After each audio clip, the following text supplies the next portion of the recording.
Rade, ¿cómo les va la vida? Espero que estén fantásticamente bien y si la están pasando dentro de la dualidad mal, tengan en cuenta que ahora cuesta mucho darse cuenta. Mientras las pasas mal, cuesta mucho darse cuenta de que todo eso es una enseñanza, de que todo eso es temporal y que está enseñándote algo. Pero es verdad, lamentablemente a todos nos sucede. Hoy vamos a hablar de algo muy interesante. Traumas ancestrales que estamos recibiendo como una herencia y que todo el mundo hoy en día está siempre observando cómo me gano esto, cómo me gano lo otro, siendo que sin darse cuenta están ganando constantemente o haciendo activo constantemente una herencia de conflictos existenciales y traumas. Hoy vamos a hablar de eso, de qué se trata, cómo nos afecta y cómo trascenderlo. Una exploración filosófica y psicológica de la herencia invisible. No es tan invisible porque si prestas un poquito de atención te das cuenta cómo te afecta, cómo te genera una realidad y cómo puedes salir de esa realidad si también de nuevo prestas un poquito más de atención. El árbol genealógico no es solo un registro de nombres, sino un mapa de conciencias entrelazadas por el tiempo. Lo que llamamos trauma ancestral trasciende la mera transmisión genética o epigenética. Es una distorsión de la estructura misma de la conciencia familiar, una fractura existencial que se manifiesta como patrones recurrentes de sufrimiento. Desde la perspectiva védica, estos patrones son samskaras, impresiones kármicas profundas. Atentos, que se acumulan en el alaya vijnana, el depósito de la conciencia según el budista Yogacara, creando lo que Carl Jung denominaría inconsciente colectivo familiar. Pero vamos a hablar a lo que decía esto de los samskaras. Para los samskaras está el análisis de los rituales, se consideran incluso rituales que nosotros hacemos que generan una creencia específica que se estanca en lo más profundo de nuestro inconsciente y dictamina al consciente cómo tenemos que actuar. Todo esto sucede en la mente y sus divisiones, inconsciente, subconsciente, consciente.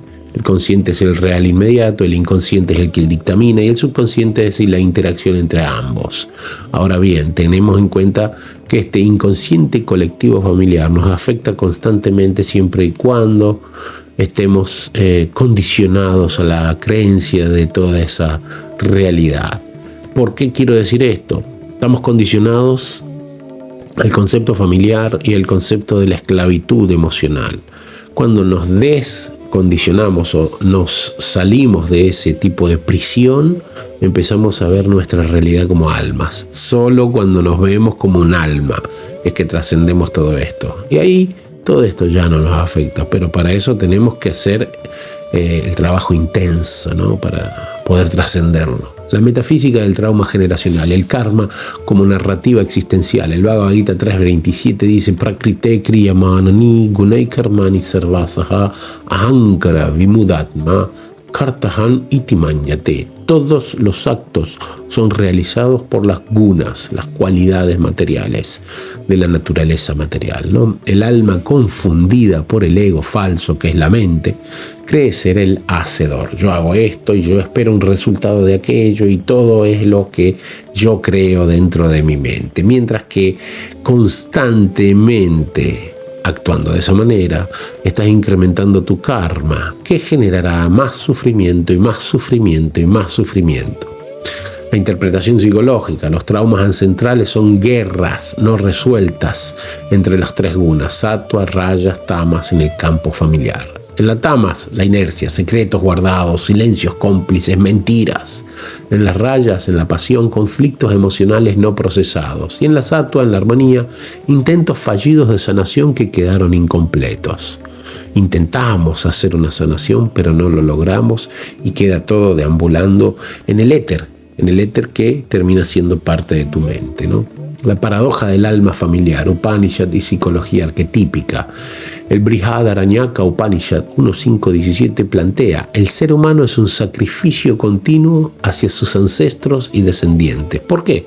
Porque de una manera kármica estamos en deuda con todas las entidades que procrearon para hacer que nosotros nazcamos en este cuerpo material, para tener la experiencia momentánea de conocernos como almas, reconocernos, recordarnos como almas, y de esa manera hacer que entrar en la realidad eterna del lila, del juego eterno con Krishna, para que podamos trascender el ciclo del samsara del mundo material.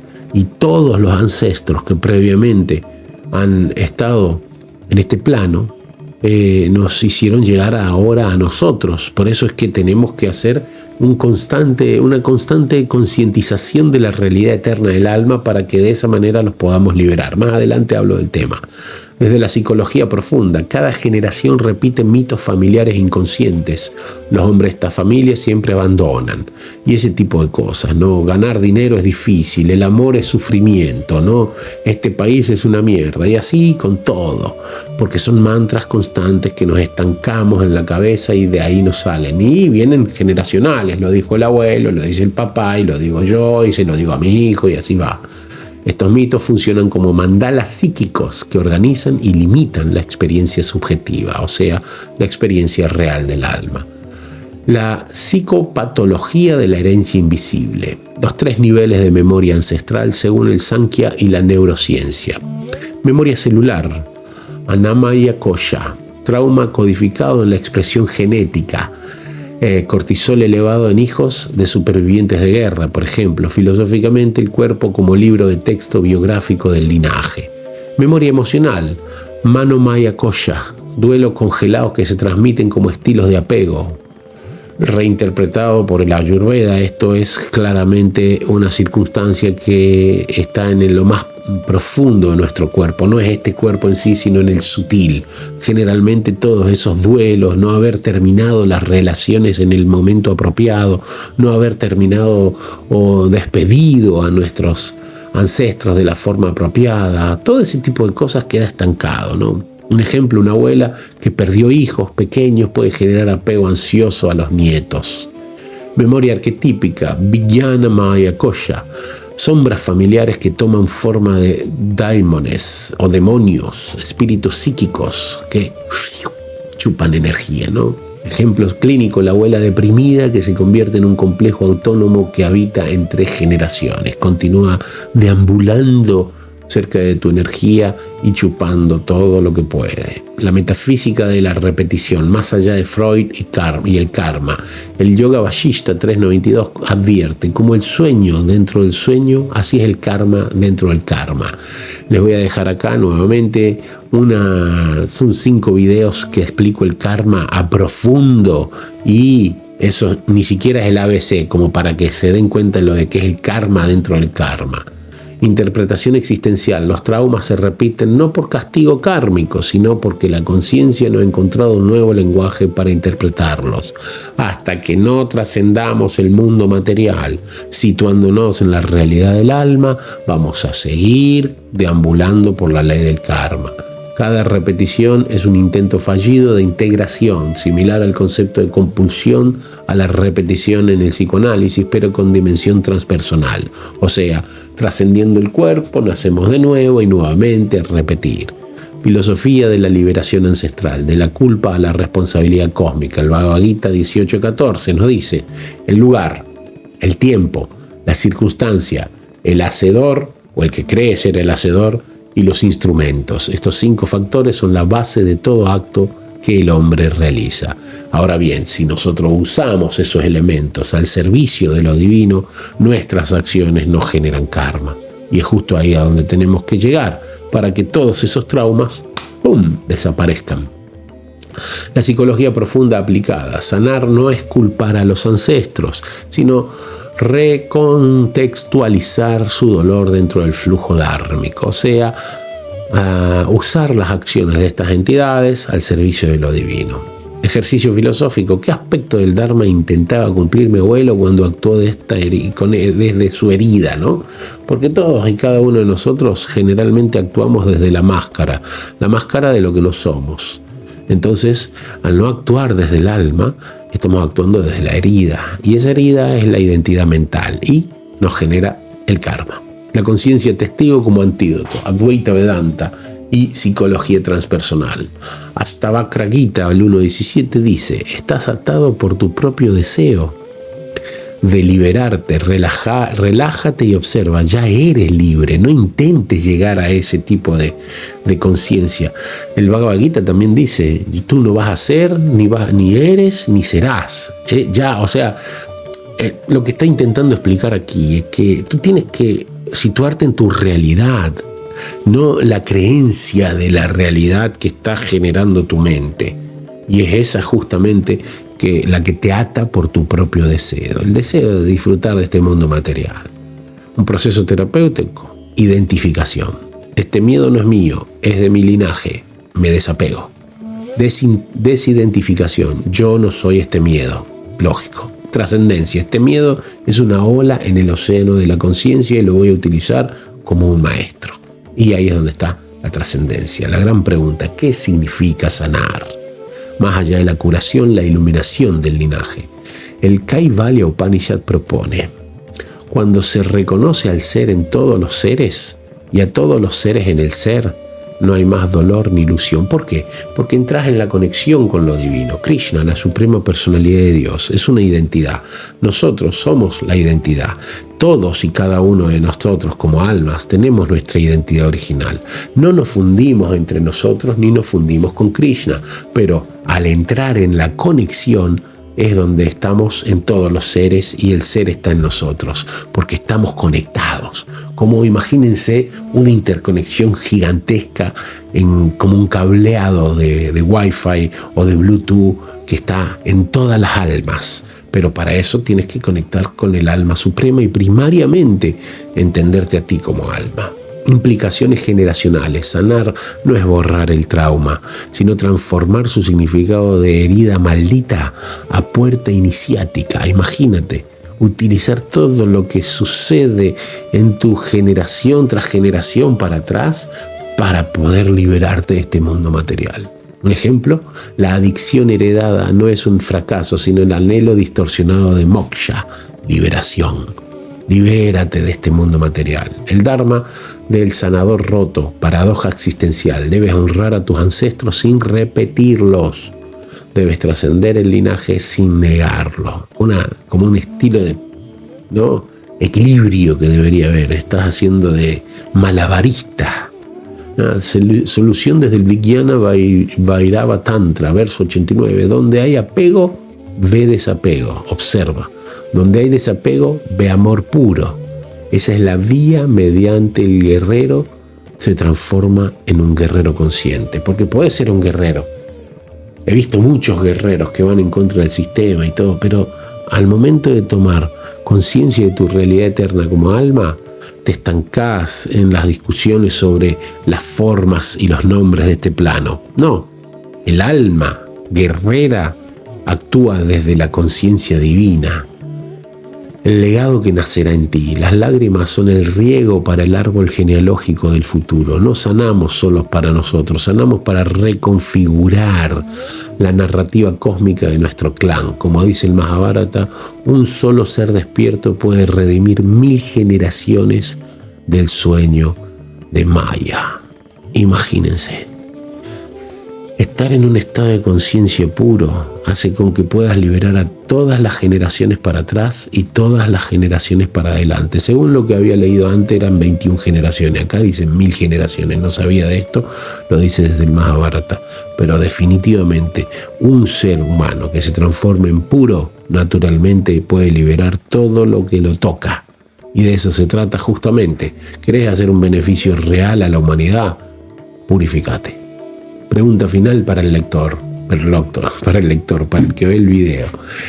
¿Qué nueva historia escribirás en el libro akáshico de tu linaje? El libro eterno, el libro de la información fidedigna. Ah, sí, pero en esta generación nació uno que se hizo puro. Y ahí es donde está el secreto. Vos tenés que ser el puro. Vos tenés que ser el que libera a toda la humanidad. Deberías estar pensando en liberar, porque eso es agradecimiento verdadero, ¿no? Om Purnamada Purnamidam. Esto es plenitud, aquello es plenitud. Llegar a ese estado de conciencia es que ves que todo está en la plenitud. Y ahí es donde justamente tenemos que llegar. El llamado existencial a la acción. No basta con comprender los traumas ancestrales. La verdadera sanación comienza cuando te atreves a interrumpir el flujo inconsciente del sufrimiento heredado y te conviertes en el puente consciente entre el pasado y el futuro, viviendo en un presente perfecto. El punto de inflexión psicológico, la psicología profunda nos enseña que lo que no se hace consciente se repite. Pero el Vedanta va más allá. Lo que no se trasciende se reencarna. O sea, que no solo lo repetís en esta vida, sino que lo repetís en la próxima y continuamente dando vuelta por el samsara. No te conviene. No en un próximo cuerpo necesariamente, sino en las dinámicas familiares que perpetuamos. Por lo cual no nos conviene. Pregunta clave: ¿qué patrón estás repitiendo que ya no te pertenece? Empezá a analizar qué cosas haces que no son tuyas, sino que salen desde lo profundo del inconsciente y generan ese tipo de automatismo en las acciones que no son tuyas. Pensalo, yo me dedico a hacer terapias. Quien quiera tener una terapia puede contactarme, mi teléfono está siempre al final de los videos. La acción como ritual psicológico no necesita ceremonias externas, pero sí actos simbólicos internos que reorganicen tu psiquis. Escribe una carta a tus ancestros heridos. Aunque nunca la envíes, la escritura activa el lóbulo frontal, integrando la memoria emocional. Crea un nuevo ritual cognitivo. Cada vez que detectes un comportamiento heredado, pregúntate: ¿esto es mío o es un fantasma psicológico que está chupando tu energía? Rompe la cadena con un acto disruptivo. Si tu linaje evitaba los conflictos, aprende a poner límites. Si tu familia normalizó el sufrimiento, date permiso para ser feliz. Esencial. ¿Sabes por qué? Porque tu naturaleza, la composición natural del alma, es felicidad. Satchit Ananda. Sat, eternidad. Chit, conocimiento. Ananda, felicidad. La felicidad vas a empezar a experimentarla cuando vivas en el presente. Sat, cuando bajes el conocimiento desde lo divino en estado meditativo. Chit, y consecuentemente felicidad. Ananda. Pero solo viviendo desde la identidad real, la del alma. La neuroplasticidad del alma. El cerebro puede reescribirse, pero el alma necesita nuevos mitos. Según la psicología junguiana, cuando cambias la narrativa interna, el inconsciente colectivo familiar responde. Un ejercicio práctico: identifica una creencia limitante heredada. El ejemplo: el amor es peligroso, el amor genera sufrimiento. Reemplázala con un antídoto psicológico: el amor en mi linaje fue herido, pero yo elijo amarme con sabiduría. Hecho está, hecho está, hecho está. Acepto que me puedo amar con sabiduría. Acepto que merezco amarme con sabiduría. Acepto que ya me amo con sabiduría. Practicalo, te va a hacer bien. Actúa en contra del patrón al menos una vez al día. Si temes el abandono, date 10 minutos de soledad voluntaria. Intentalo, porque si no lo intentás, ver videos en YouTube no generan el efecto que uno busca. El legado de decirle a tu linaje: no eres víctima de tu herencia psicológica, eres un traductor. Los traumas ancestrales no son tu culpa, pero su transformación sí es tu responsabilidad. No se trata de curar a tus ancestros, sino de honrarlos al vivir lo que ellos no pudieron. Vive desde la felicidad. Última pregunta para llevar a la acción: ¿qué cadena romperás hoy para que mañana tu linaje respire libre? Y consecuentemente tú, porque no puedes liberar a nadie si no te liberas primero a ti. No esperes a estar listo. La curación comienza en el primer acto de rebelión consciente, pero no te rebeles con el sistema, con todo este montaje momentario de la dramatización. Libera tu mente de este mundo material. En el momento en que decides ver tu historia con otros ojos, el universo reescribe el futuro de tu sangre. O sea, reescribe tu genealogía futura. Todo empieza a cambiar porque tú cambiaste. Y así funciona. El mantra, los mantras, man, mente, tra, liberación. Libera la mente en todos sus niveles, inconsciente, subconsciente y consciente. Y desde ahí en adelante, esa mente se transforma en una herramienta para lo que realmente eres, un alma. Espero te haya servido de algo, espero te guste este conocimiento. Gracias por llegar hasta el final. Deja comentarios, compartilo, suscribite, lo mismo de siempre para que pueda llegar a más personas. Nos vemos pronto. Muchas gracias por todo. Rade, rade.